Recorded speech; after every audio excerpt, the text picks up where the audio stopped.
Hey guys, welcome back to the channel. ಮೊದಲನೇದಾಗಿ evolution 2 ಬಗ್ಗೆ ಮಾತಾಡೋದಾದ್ರೆ ನಿಮಗೆ ಗೊತ್ತಿರಬಹುದು, ರೀಸೆಂಟ್ ಆಗಿ ಒಂದು ವಿಡಿಯೋದಲ್ಲಿ ನಾನು ನಿಮಗೆ ತಿಳಿಸ್ಕೊಟ್ಟಿದ್ದೆ.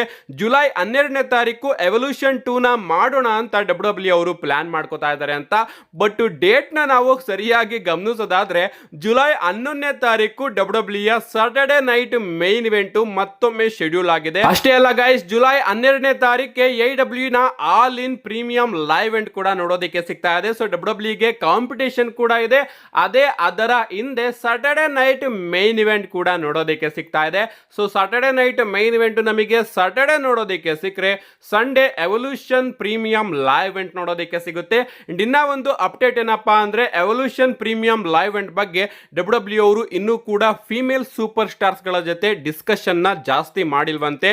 ಕೇವಲ ಲೆಜೆಂಡ್ಸ್ ಫೀಮೇಲ್ ಸೂಪರ್ ಸ್ಟಾರ್ಸ್ ಗಳಿದಾರಲ್ಲ ಅವ್ರ ಜೊತೆ ಮಾತ್ರ ಜಾಸ್ತಿ ಡಿಸ್ಕಷನ್ಸ್ ನ ನಡೆಸ್ತಾ ಇದಾರಂತೆ. ಸೊ ಇದರಿಂದ ಗೊತ್ತಾಗ್ತಿರೋದೇನಪ್ಪಾ ಅಂದ್ರೆ ಎವಲ್ಯೂಷನ್ 2 ಅಲ್ಲಿ ನಮಗೆ ತುಂಬಾನೇ ಲೆಜೆಂಡ್ಸ್ ಗಳ ಎಂಟ್ರಿ ಕೂಡ ನೋಡೋದಕ್ಕೆ ಸಿಗುತ್ತೆ.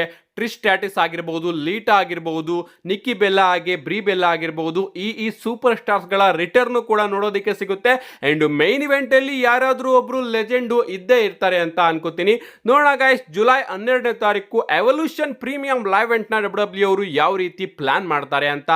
ನೆಕ್ಸ್ಟ್ ಅಪ್ಡೇಟ್ ಕಡೆ ಬರೋದಾದ್ರೆ ಇದಿರ್ತಕ್ಕಂಥದ್ದು ನಮ್ಮ ಬಿಲ್ ಗೋಲ್ಡ್ಬರ್ಗ್ ಅವರ ಬಗ್ಗೆ. ನಾವೆಲ್ಲರೂ ಕೂಡ ಬ್ಯಾಕ್ ಕ್ಲಾಶ್ ಅಲ್ಲಿ ಗೋಲ್ಡ್ಬರ್ಗ್ ಅವರ ರಿಟರ್ನ್ ನ ಎಕ್ಸ್ಪೆಕ್ಟ್ ಮಾಡ್ತಾ ಇದ್ವಿ. ಬಟ್ ಗೋಲ್ಡ್ಬರ್ಗ್ ಅವರು ನಮಗೆ ಬ್ಯಾಕ್ ಕ್ಲಾಶ್ ಅಲ್ಲಿ ನೋಡೋದಕ್ಕೆ ಸಿಗ್ಲಿಲ್ಲ. ಸೊ ಪ್ರಾಬಬ್ಲಿ ಗೋಲ್ಡ್ಬರ್ಗ್ ಅವರು ನಮಗೆ ಮುಂದಿನ ತಿಂಗಳು 9ನೇ ತಾರೀಕಿನ ಮಂಡೇ ನೈಟ್ ರಾ ಅಲ್ಲಿ ನೋಡೋದಕ್ಕೆ ಸಿಗಬಹುದು. ಯಾಕಂದ್ರೆ WWE ಅವರು ಮುಂದಿನ ತಿಂಗಳು 9ನೇ ತಾರೀಕಿನ ಮಂಡೇ ನೈಟ್ ರಾಗೆ ಗಂತರ್ ಹಾಗೆ ಜೇ ಊಸೋ ಅವರ ನಡುವೆ ವರ್ಲ್ಡ್ ಹೆವಿ ವೇಟ್ ಚಾಂಪಿಯನ್ಶಿಪ್ ಗೆ ಒಂದು ಸಿಂಗಲ್ಸ್ ಮ್ಯಾಚ್ ನ ಪ್ಲಾನ್ ಮಾಡ್ತಾ ಇದ್ದಾರೆ. ನೆನ್ನೆಯ ಮಂಡೇ ನೈಟ್ ರಾ ಅಲ್ಲಿ WWE ಅವರು ಅದನ್ನ ಒಂದು ರೀತಿ ಕನ್ಫರ್ಮ್ ಮಾಡ್ತಾರೆ. ನಮ್ಮ ಗಂತರ್ ಅವರು ಬಂದು ಜೇ ಊಸೋಗೆ ಚಾಲೆಂಜ್ ಕೂಡ ಮಾಡ್ತಾರೆ. ಸಾಟರ್ಡೆ ನೈಟ್ ಮೈನ್ ಇವೆಂಟ್ ಅಲ್ಲಿ ನಿನ್ನ ಹಾಗೆ ಲೋಗನ್ ಪೌಲ್ ಅವರ ಮ್ಯಾಚ್ ಅಲ್ಲಿ ಯಾರೇ ಗೆದ್ರು ಕೂಡ ನಾನು ನೆಕ್ಸ್ಟ್ ಅವರ ಮೇಲೆ ಬರ್ತಾ ಇದ್ದೀನಿ ಅಂಡ್ ನಾನು ಕೇಳ್ಕೊತೀನಿ ನೀನೇ ಗೆಲ್ಬೇಕು ಅಂತ. ಯಾಕಂದ್ರೆ ನಾನು ನಿನ್ನನ್ನ ಹ್ಯೂಮಿಲಿಯೇಟ್ ಮಾಡಬೇಕು ಅಂತ ನಮ್ಮ ಗಂತರ್ ಅವರು ಹೇಳ್ತಾರೆ. So Saturday night main event ಮುಗಿದ ಮೇಲೆ ಜೂನ್ 9ನೇ ತಾರೀಕಿನ ಮಂಡೇ ನೈಟ್ ರಾಗೆ WWE ಅವರು ಈ ಒಂದು ಮ್ಯಾಚ್ ನ ಪ್ಲಾನ್ ಮಾಡ್ತಾ ಇದಾರಂತೆ. ಅಂಡ್ ಅಲ್ಲೇ ಪ್ರಾಬಬ್ಲಿ ನಮಗೆ ಗೋಲ್ಡ್ಬರ್ಗ್ ಅವರ ರಿಟರ್ನ್ ನೋಡೋದಕ್ಕೆ ಸಿಗಬಹುದು. ಗೋಲ್ಡ್ಬರ್ಗ್ ಅವರು ರಿಟರ್ನ್ ಆಗಿ ಗಂತರ್ ಅವ್ರನ್ನ ಕಾಸ್ಟ್ ಮಾಡಿಸಬಹುದು. ಅಂಡ್ ಹಿಂಗೆ WWE ಅವರು ಗೋಲ್ಡ್ಬರ್ಗ್ ಆಗಿ ಗಂತರ್ ಅವರ ಮ್ಯಾಚ್ ನ ನೈಟ್ ಆಫ್ ಚಾಂಪಿಯನ್ಸ್ ಗೆ ಬುಕ್ ಮಾಡಬಹುದು ಅಂತ ಅಪ್ಡೇಟ್ ಗಳು ಬರ್ತಾ ಇದೆ. ಸೊ ಬ್ಯಾಕ್ ಕ್ಲಾಶ್ ಅಲ್ಲಿ ರಿಟರ್ನ್ ಆಗದೆ ಇರತಕ್ಕಂತಹ ಗೋಲ್ಡ್ಬರ್ಗ್ ಅವರು ಮುಂದಿನ ತಿಂಗಳು ಜೂನ್ 9ನೇ ತಾರೀಕಿನ ಮಂಡೇ ನೈಟ್ ರಲ್ಲಿ ನಮಗೆ ನೋಡೋದಕ್ಕೆ ಸಿಗಬಹುದು. ನೆಕ್ಸ್ಟ್ ಅಪ್ಡೇಟ್ ಕಡೆ ಬರೋದಾದ್ರೆ ಇದಿರ್ತಕ್ಕಂಥದ್ದು ಶೀಲ್ಡ್ ಬಗ್ಗೆ. ನಿಮಗೆ ಗೊತ್ತಿರಬಹುದು, ಶೀಲ್ಡ್ ಬ್ರೇಕಪ್ ಆಗಿ ಒಂದು ಡೆಕೆಡ್ ಮುಗ್ದಿದೆ. ಆದ್ರೂ ಕೂಡ WWE ಅವರು ಆ ಒಂದು ಸ್ಟೋರಿ ಲೈನ್ ನ ತಗೊಂಡು ಬರ್ತಾ ಇದ್ದಾರೆ. ಇವನ್ ಕಳೆದ ವರ್ಷದ ರಸಲ್ ಮೇನಿಯಾದಲ್ಲೂ ಕೂಡ ಶೀಲ್ಡ್ ಸ್ಟೋರಿ ಲೈನ್ ನ ಇಂಪ್ಲಾಂಟ್ ಮಾಡಿ WWE ಅವರು ಸೆತ್ ರೋಲೆನ್ಸ್ ಅವ್ರನ್ನ ಶೀಲ್ಡ್ ಡ್ರೆಸ್ ಅಲ್ಲೇ ಕರ್ಕೊಂಡು ಬಂದಿದ್ರು. ಅಂಡ್ ಈ ವರ್ಷದ ರಸಲ್ ಮೇನಿಯಾದಲ್ಲೂ ಕೂಡ WWE ಅವರು ಶೀಲ್ಡ್ ಸ್ಟೋರಿ ಲೈನ್ ನ ರೆಫರ್ ಮಾಡ್ತಾರೆ. ಯಾವ ರೀತಿ ಸೆತ್ ರೋಲೆನ್ಸ್ ಹಾಗೆ ರೋಮನ್ ರೈನ್ಸ್ ಅವರು ಒಂದಾಗೋದಕ್ಕೆ ಟ್ರೈ ಮಾಡ್ತಾರೋ ಅದೆಲ್ಲದನ್ನು ಕೂಡ WWE ಅವರು ತಗೊಂಡು ಬರ್ತಾರೆ. ಇವನ್ ಶೀಲ್ಡ್ ಫಾರ್ಮೇಶನ್ ಗೆ ಐಡಿಯಾ ಕೊಟ್ಟಿದ್ದೇ ನಮ್ಮ CM ಪಂಕ್ ಅವರು. ಅದರಿಂದನೇ ಒಂದ್ ರೀತಿ ರಸಲ್ ಮೇನಿಯಾದಲ್ಲಿ ನಮಗೆ CM ಪಂಕ್, ರೋಮನ್ ರೈನ್ಸ್ ಹಾಗೆ ಸೆತ್ ರೋಲೆನ್ಸ್ ಅವರ ನಡುವೆ ಟ್ರಿಪಲ್ ಥ್ರೆಡ್ ಮ್ಯಾಚ್ ಕೂಡ ನೋಡೋದಕ್ಕೆ ಸಿಗುತ್ತೆ. ಅಂಡ್ ಅದರಲ್ಲಿ ಯಾರು ಗೆಲ್ತಾರೋ ಅವರು ಫ್ಯೂಚರ್ ಆಫ್ ಇಂಡಸ್ಟ್ರಿ ಅಂತ ಅನೌನ್ಸ್ ಮಾಡಲಾಗುತ್ತೆ. ಅಂಡ್ ಅದರಲ್ಲಿ ನಮ್ಮ ಸೆತ್ ರೋಲೆನ್ಸ್ ಅವರು ಗೆಲ್ತಾರೆ. ಅಂಡ್ ಈಗ ನಮ್ಮ ಸೆತ್ ರೋಲೆನ್ಸ್ ಅವರು ಆಸ್ ಫ್ಯೂಚರ್ ಆಫ್ ಇಂಡಸ್ಟ್ರಿ ನಮಗೆ ನೋಡೋದಕ್ಕೆ ಸಿಗ್ತಾ ಇದ್ದಾರೆ. ಸೊ ಇನ್ನೂ ಕೂಡ ಬಹಳಷ್ಟು ಶೀಲ್ಡ್ ರೆಫರೆನ್ಸ್ ನಮಗೆ ನೋಡೋದಕ್ಕೆ ಸಿಗಬಹುದು.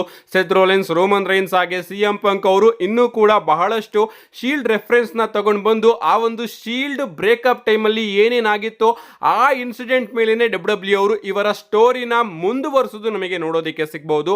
ಈ ರೀತಿ ಅಪ್ಡೇಟ್ ಗಳು ನಮಗೆ ನೋಡೋದಕ್ಕೆ ಸಿಗ್ತಾ ಇದೆ. ಏನೇ ಆಗ್ಲಿ ಗೈಸ್, ಶೀಲ್ಡ್ ರೆಫರೆನ್ಸ್ ಎಲ್ಲಿರುತ್ತೋ ಅಲ್ಲಿ ಸ್ಟೋರಿ ಲೈನ್ ಸಿಕ್ಕಾಪಟ್ಟೆ ಇಂಟ್ರೆಸ್ಟಿಂಗ್ ಆಗಿರುತ್ತೆ. ನಮ್ಮ ನೆಕ್ಸ್ಟ್ ಅಪ್ಡೇಟ್ ಕಡೆ ಬರೋದಾದ್ರೆ ಇದಿರ್ತಕ್ಕಂಥದ್ದು ನಮ್ಮ ಸಾಮಿ ಝೈನ್ ಅವರ ಬಗ್ಗೆ. ನಿಮಗೆ ಗೊತ್ತಿರಬಹುದು, ಸಾಟರ್ಡೆ ನೈಟ್ ಮೈನ್ ಇವೆಂಟ್ ಅಲ್ಲಿ WWE ಅವರು ಒಂದು ಟ್ಯಾಗ್ ಟೀಮ್ ಮ್ಯಾಚ್ ನ ಅಫಿಷಿಯಲ್ ಆಗಿ ಅನೌನ್ಸ್ ಮಾಡಿದ್ದಾರೆ. CM Punk and Sami Zayn versus Seth Rollins ಹಾಗೆ ಬ್ರಾನ್ ಬ್ರೇಕರ್ ಅವರ ನಡುವೆ. ಅಂಡ್ ಅಪ್ಡೇಟ್ ಗಳು ಬರ್ತಿರೋ ಪ್ರಕಾರ ಹಾಗೆ ರೂಮರ್ಸ್ ಗಳು ಇರೋ ಪ್ರಕಾರ ಈ ಒಂದು ಮ್ಯಾಚ್ ಅಲ್ಲಿ ನಮ್ಮ ಸಾಮಿ ಝೈನ್ ಅವರು CM ಪಂಕ್ ಅವರ ಮೇಲೆ ಟರ್ನ್ ಆಗ್ಬೋದಂತೆ. ಅಂಡ್ ಫೈನಲಿ ಅವರು ಸೆತ್ ರೋಲೆನ್ಸ್ ಅವ್ರನ್ನ ಜಾಯಿನ್ ಕೂಡ ಆಗ್ಬಹುದು. ಅಥವಾ ನಮ್ಮ ಸೆತ್ ರೋಲೆನ್ಸ್ ಅವರು ಸಾಮಿ ಝೈನ್ ಅವರಿಗೆ ಆಫರ್ ನ ಕೊಟ್ಟಿರ್ತಾರಲ್ಲ, ನೀನು ಮಂಡೇ ನೈಟ್ ರಾ ನ ಬಿಟ್ಟು ಸ್ಮ್ಯಾಕ್ ಡೌನ್ ಗೆ ಹೋಗು, ಸ್ಮ್ಯಾಕ್ ಡೌನ್ ನಲ್ಲಿ ನಾನು ನಿನಗೆ ಚಾಂಪಿಯನ್ಶಿಪ್ ಗೆ ಆಪರ್ಚುನಿಟಿನ ಕೊಡ್ತೀನಿ ಅಂತ.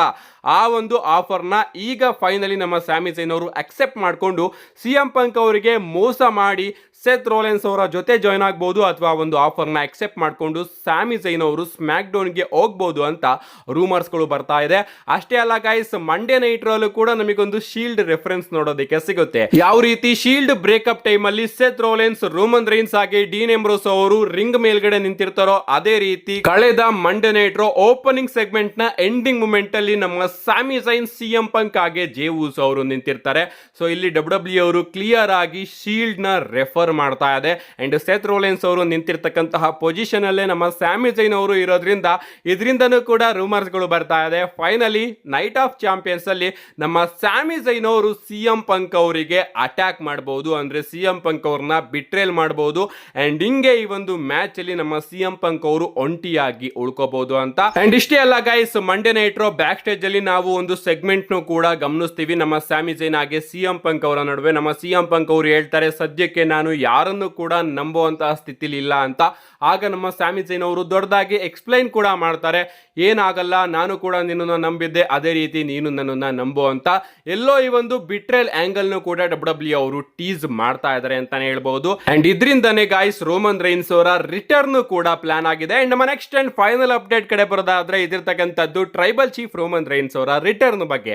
ಯಾವಾಗ ಸಾಟರ್ಡೆ ನೈಟ್ ಮೈನ್ ಇವೆಂಟ್ ಅಲ್ಲಿ ನಮ್ಮ ಸ್ಯಾಮಿ ಝೈನ್ ಅವರು CM ಪಂಕ್ ಅವರಿಗೆ ಬಿಟ್ರೇಲ್ ಮಾಡ್ತಾರೋ, ಅಂದ್ರೆ ಸೆತ್ ರೋಲೆನ್ಸ್ ಹಾಗೆ ಬ್ರಾನ್ ಬ್ರೇಕರ್ ಅವ್ರನ್ನ ಎದುರಾಕೊಳ್ಳೋದಕ್ಕೆ ಆಗೋದಿಲ್ಲ, ಯಾಕೆ ಅವರ ಆಫರ್ ನ ಒಪ್ಕೋಬಾರ್ದು ಅಂತ ನಮ್ಮ ಸ್ಯಾಮಿ ಝೈನ್ ಅವರು CM ಪಂಕ್ ಅವ್ರನ್ನ ಬಿಟ್ರೇಲ್ ಮಾಡಿ ಅವರ ಹೀಲ್ ಟರ್ನ್ ನೋಡೋದಕ್ಕೆ ಸಿಗುತ್ತೋ ಆಗ CM ಪಂಕ್ ಅವರು ಒಂಟಿ ಆಗ್ತಾರೆ. ಅಂಡ್ ಆಗ ನಮಗೆ ಟ್ರೈಬಲ್ ಚೀಫ್ ರೋಮನ್ ರೈನ್ಸ್ ಅವರ ರಿಟರ್ನ್ ನೋಡೋದಕ್ಕೆ ಸಿಕ್ಕಿ ಅವರು CM ಪಂಕ್ ಅವರಿಗೆ ಹೆಲ್ಪ್ ಮಾಡಬಹುದು.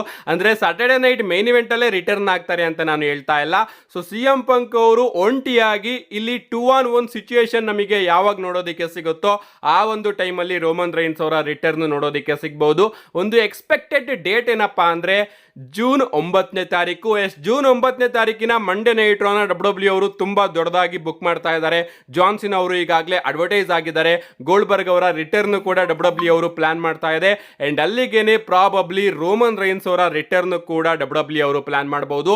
ಅಂಡ್ ಒರಿಜಿನಲ್ ಆಗಿ WWE ಅವರು ಪ್ಲಾನ್ ಮಾಡಿರೋದೇ CM Punk and Roman Reigns versus Seth Rollins ಹಾಗೆ ಬ್ರಾನ್ ಬ್ರೇಕರ್ ಅವರ ಟ್ಯಾಗ್ ಟೀಮು. ಆ ಒಂದು ಟ್ಯಾಗ್ ಟೀಮ್ ಮ್ಯಾಚ್ ಗೆ ಸ್ಟೋರಿನ ಕ್ರಿಯೇಟ್ ಮಾಡೋದಕ್ಕೋಸ್ಕರ WWE ಅವರು Sammy Zayn and CM Punk versus Bron Breakker ಹಾಗೆ ಸೆತ್ ರೋಲೆನ್ಸ್ ಅವರ ಟ್ಯಾಗ್ ಟೀಮ್ ಮ್ಯಾಚ್ ನ ಸಾಟರ್ಡೆ ನೈಟ್ ಮೇನ್ ಇವೆಂಟ್ ಅಲ್ಲಿ ಬುಕ್ ಮಾಡಿದ್ದಾರೆ. ಸೊ ಈ ರೀತಿ ಆಂಗಲ್ ನ WWE ಅವರು ತಗೊಂಡು ಬರಬಹುದು. ನಮ್ಮ ಸ್ಯಾಮಿ ಝೈನ್ ಅವರು ಯಾವಾಗ CM ಪಂಕ್ ಅವರಿಗೆ ಬಿಟ್ರೇಲ್ ಮಾಡಿ ಹೀಲ್ ಟರ್ನ್ ಆಗ್ತಾರೋ, ಯಾವಾಗ CM ಪಂಕ್ ಅವರು ಒಂಟಿ ಆಗ್ತಾರೋ ಆಗ CM ಪಂಕ್ ಅವರ ಜೊತೆ ಇರೋದಕ್ಕೆ ರೋಮನ್ ರೈನ್ಸ್ ಅವರ ರಿಟರ್ನ್ ನಮಗೆ ನೋಡೋದಕ್ಕೆ ಸಿಗಬಹುದು. ಎಕ್ಸ್ಪೆಕ್ಟೆಡ್ ಡೇಟು ಜೂನ್ 9ನೇ ತಾರೀಕಿನ ಮಂಡೇ ನೈಟ್ ರೋ. ನಿಮ್ಗೆ ಅನ್ಸುತ್ತೆ ಇದ್ರ ಬಗ್ಗೆ ನಿಮ್ಮ ಅನಿಸಿಕೆನ ಕಮೆಂಟ್ ಮಾಡಿ ಅಂತ ಹೇಳ್ತಾ, see you guys in my next video.